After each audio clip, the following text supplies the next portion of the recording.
বরগাছিয়ায় রেলের ওভারের তারে গাছের ডাল ভেঙে পড়ে বিপত্তি। হাওড়া আমতা শাখায় বন্ধ ট্রেন চলাচল। কথা বলবো আমাদের প্রতিনিধি সুনীত হালদার, এই মুহূর্তে টেলিফোনে রয়েছে। সুনীত, কতক্ষণের মধ্যে পরিষেবা স্বাভাবিক হবে, কি বলছে পূর্ব রেল? দেখো সৌমেন, দক্ষিণ পূর্ব রেলের বরগাছিয়া স্টেশনের কাছে আজ বিকেল 5:30টা নাগাদ একটি লোকাল ট্রেন টাউন আমতা লোকাল, যেটা যখন হাওড়ার দিকে আসছিল সেই সময় ওভারহেডের তারের ওপর গাছ পড়ে যায়। এই ঘটনায় ওই শাখাতে ট্রেন চলাচল পুরোপুরি বন্ধ হয়। ঘটনাস্থলে দক্ষিণ পূর্ব রেলের যে টাওয়ার ভ্যান সেখানে পাঠানো হয়েছে। ইঞ্জিনিয়াররা ঘটনাস্থলে কাজ করছেন এবং যেটা জানা যাচ্ছে বেশ কিছুটা সময় লাগবে।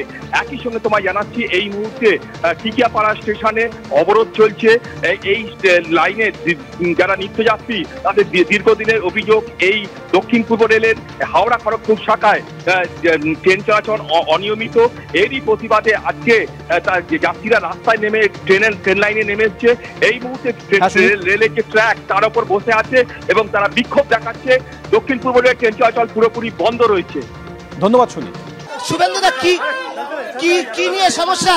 শুভেন্দুদা, কি নিয়ে সমস্যা? ডেপুটি হাই কমিশনার এসে নিয়ে গেল আমাদের মমতার পুলিশ আটকাচ্ছে। কেন আটকাচ্ছে? আটকাচ্ছে কেন ও জানে আর মমতা জানে। আপনি তো বিরোধী দল নেতা। ওনারা ডেকেছেন আমাদের 5টার সময়। কাকে অভিযোগ করবে? Deputy high commissioner thank you, Sheikh হাসিনার গভর্নমেন্টকে থ্যাংক ইউ।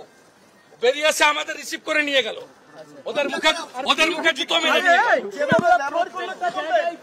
আমরা দেখতে পাচ্ছি,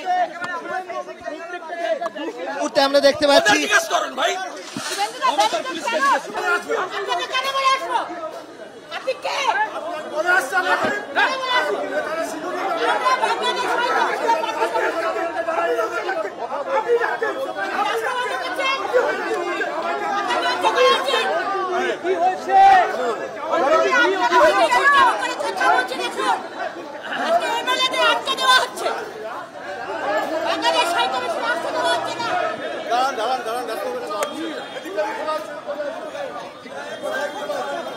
বাংলাদেশ উপ হাই কমিশনের সামনে ব্যারিকেড দেওয়াকে কেন্দ্র করে বিজেপি নেতাদের সঙ্গে গন্ডগোল।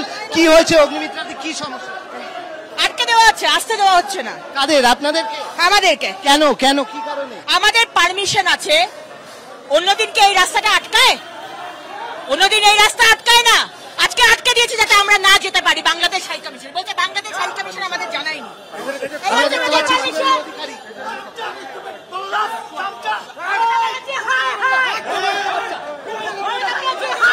আমরা দেখতে পাচ্ছি শুভেন্দু অধিকারী, তিনি আজকে বাংলাদেশ হাই কমিশন সেখানে তিনি ঢুকছেন, কিন্তু তার আগে তার গেট আটকে